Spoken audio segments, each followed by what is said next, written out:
Evangelho segundo escreveu Lucas, capítulo 24, versículo 13 até o versículo 35.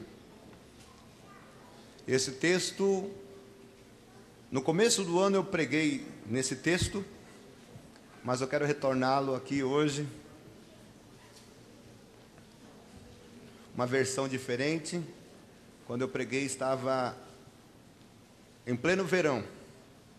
Agora a versão do inverno, depois vai ser a primavera. Se você puder se colocar em pé, vai ser muito bom. Evangelho segundo escreveu Lucas, capítulo 24, do versículo 13. Os dois discípulos, no caminho de Emaús. Diga assim, dois discípulos, no caminho de Emaús. E eis que no mesmo dia, ia dois deles para uma aldeia, que distava de Jerusalém 60 estádios, cujo nome era Emaús. E iam falando entre si de tudo aquilo que havia sucedido ou acontecido. E aconteceu que, indo eles falando entre si, e fazendo perguntas um ao outro, o mesmo Jesus se aproximou e ia com eles. Mas os olhos deles estavam como que fechados, para que o não conhecessem. E ele lhes disse: que palavras são essas que caminhando trocai entre vós? É porque estáis tristes? Respondendo um, cujo nome era Cleopas, disse-lhe: és tu só peregrino em Jerusalém, e não sabe as coisas que nela têm sucedido nesses dias? E ele lhes perguntou: quais? E eles lhe disseram: as que dizem respeito a Jesus, o Nazareno, que foi um profeta poderoso em obras e palavras diante de Deus e de todo o povo, e como os principais dos sacerdotes e os nossos príncipes o entregaram à condenação de morte e o crucificaram. E nós esperávamos que fosse ele o que remisse Israel.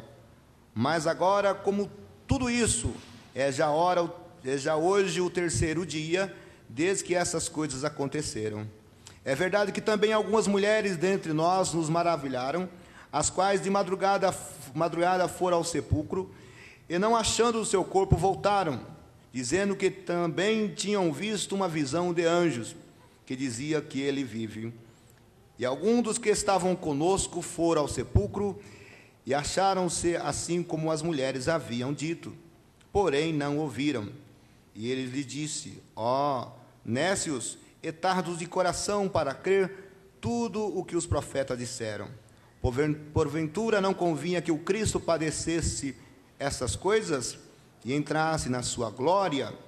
E começando por Moisés e por todos os profetas, explicavam-lhes o que dele se achava e todas as escrituras. E chegaram à aldeia para onde iam, e ele fez como quem ia para mais longe. E eles os constrangeram, dizendo: fica conosco, porque já é tarde, e já declina o dia. E entrou para ficar com eles. E aconteceu que, estando com eles à mesa, tomando o pão, o abençoou e partiu, e lhe deu. Abriram-se-lhe então os olhos, e conheceram, e ele desapareceu. E disseram um para o outro: porventura não ardia em nós o nosso coração, quando pelo caminho nos falava, e quando nos abriu as Escrituras? E na mesma hora, levantando-se, voltaram para Jerusalém, e acharam congregados os 11 e os que estavam com ele, os quais diziam: ressuscitou verdadeiramente o Senhor, e já apareceu a Simão. E eles lhe contaram o que lhe acontecera no caminho, e como deles foi conhecido no partir do pão. Pai eterno, nós te agradecemos, nós te louvamos, te exaltamos, Senhor, porque temos a honra, o privilégio, o prazer, a alegria de recebermos a Tua palavra sobre este lugar. Só a Tua palavra é bem-vinda, só a Tua palavra faz, só a Tua palavra tem poder de curar, de libertar, de transformar o mais vil pecador. Senhor, fala conosco pelo poder do Teu Santo Espírito, Senhor. Venha nos curar, venha nos renovar, venha nos fortalecer a nossa fé.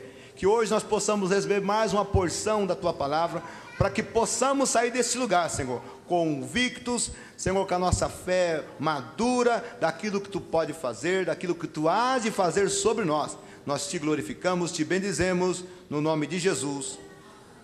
Amém. Toma teu assento no nome de Jesus. Aplauda ao Senhor com alegria.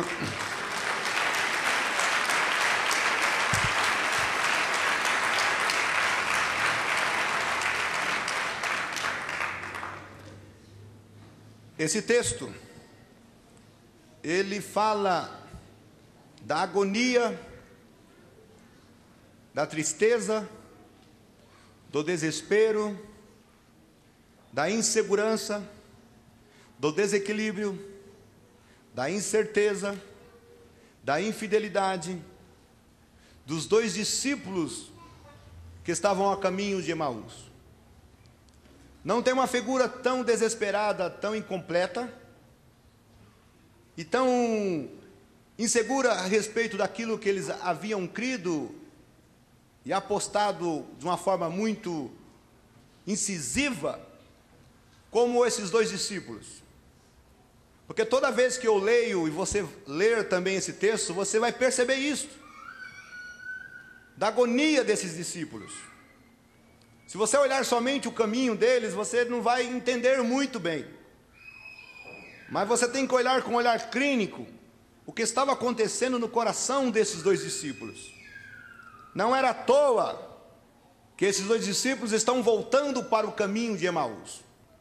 O caminho de Emaús é um caminho de volta, é um caminho de retroceder, é o caminho do desespero, é o caminho do abandono, é o caminho que eles estão cansados, desesperados. Não é um caminho fácil de fazer. Quando eles foram para Jerusalém, vamos pensar um pouco no caminho que eles fizeram. Quando eles chegaram em Jerusalém, eles saíram de Emaús. Emaús é um vilarejo, um lugarejo, uma cidade pequena, um povoado. Não havia muita gente em Emaús. Emaús é um lugar, o próprio significado de Emaús é desconforto, lugar distante.